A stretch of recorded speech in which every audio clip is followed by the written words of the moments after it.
Assalomu alaykum kichik do'stlar, yaxshimisizlar?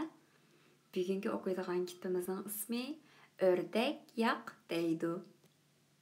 Bu kitobning avtori Alison Rich. Rasmini chizguvchi Hannah George. Tarjima qilguvchi Farida Mehmet. Ördek chiroyli ko'lchakda yashaydi ekan. Oqqoz bu ko'lchakning xo'jayini ekan.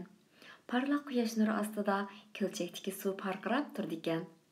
Ko'lchakning har bir a'zosi ko'lchakda xushal-xuram yashaydi ekan.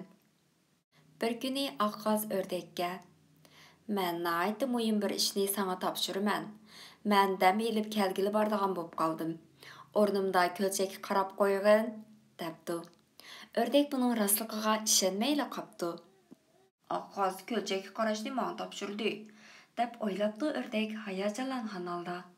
"Qaraganda ko'lchakni boshqaradigan o'xshayman. Oqqoz, men cho'qim bor kuchim bilan bu xizmatning o'tisidan yaxshi chiqaman", debdi o'rdak ishonch bilan maydasiga urib. Atsi o'rdak sahardala o'rnidan turib, ko'lchak bo'yiga kelib, tiz uchishda basishayotgan bir to'p yanglag'uchlarni ko'ribdi. "To'xtash", deb to'labdi o'rdak. "Men mush ko'lchakning boshqaruvchisi. Senlarning bu yerda vingildab uchib, jimjitlikni buzishingga ruxsat yo'q." "O'rdak, biz bu yerda uchdik", debdi yanglag'uchlar hayronlik bilan. "Buningga nima bo'ladi?" "Bu yerda uchishga bo'lmaydi", debdi o'rdak kaskinlik bilan. "Men bu ablahlarni eskartib tursam bo'lgudek", deb o'ylabdi o'rdak. Kechida u ko'lchak bo'yiga taxtay akilib, taraq-turuq qilib bir nimalarni yasig'il turibdi. Atsi atigan ko'pchilik ko'lchak bo'yi qatalgan ogohlantirish taxtasini ko'ribdi. Ogohlantirish taxtasining ustiga: "Bu yerda musobaqa qilishga bo'lmaydi. Ko'lchakni boshqaruvchi o'rdakning buyrug'i", deb yozib qo'ygan ekan. Uzoq o'tmay, o'rdak beliqchi qushning ko'l bo'yida beliq tutayotganligini ko'ribdi. "Oy beliqchi", deb varqirabdi o'rdak. "Qo'lingni tort. Bu yerda beliq tutishga bo'lmaydi." "Amsi men naga berib beliq tutaman?" debdi beliqchi norozi bo'lib. "Ish qilib boshqa yerga bor", debdi o'rdak kaskinlik bilan. U qanot quyrug'ini egiz ko'tarib, irg'anlig'icha ketib qopti. Uzoq o'tmay, u yana bir necha parcha taxtay akilib, ogohlantirish taxtasidan yana birini yasabdi. U taxtaning ustiga: "Beliq tutishga bo'lmaydi. O'rdakning buyrug'i jazman rioya qilish kerak", deb yozib qo'yibdi. O'rdak migdab qolgan paytda bir to'p paqa ko'lchakka poltong-poltong qilib sakrab tushibdi. "Paqa!" O'rdak esiga kelib yuqori ovozda to'labdi. "Bu nima qilguninglar? Bu yerda suvga sakirsanglar bo'lmaydi." "Suvga sakirsanglar bo'lmaydi?" Paqalar parishon holda so'rabdi. "Kim shundoq deydi?" "Men", debdi o'rdak qanotini qaqib yuqori ovozda. "Men bu ko'lchakning boshqaruvchisi. Bu yerdan darhol yo'q qilish." Tizli ko'lchakning atrofi ogohlantirish taxtasiga to'shib ketibdi. Taxtalarning ustiga: "Suvga sakrashga bo'lmaydi. Suvga sakrash qat'iy ma'ni qilinadi. O'rdakning buyrug'i. Suv chachirtishga bo'lmaydi. Suv uzishga bo'lmaydi. Sakrashga bo'lmaydi. Yugurishga bo'lmaydi. Musobaqa qilishga bo'lmaydi. Ko'lchakning boshqaruvchisi o'rdakning buyrug'i. Beliq tutishga bo'lmaydi. O'rdakning buyrug'i. Cho'qqim rioya qilish kerak", deb yozilgan ekan.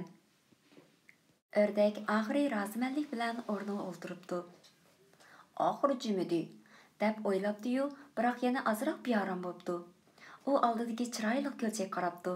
Parlab turgan quyosh nuri ostida atrof shunchalik jimjit bo'lib, paqalar kurqirgandagi kurr qilgan, suvga sakragandagi poltong qilgan, suvning shar-shar qilgan ovozi anglanmabdi.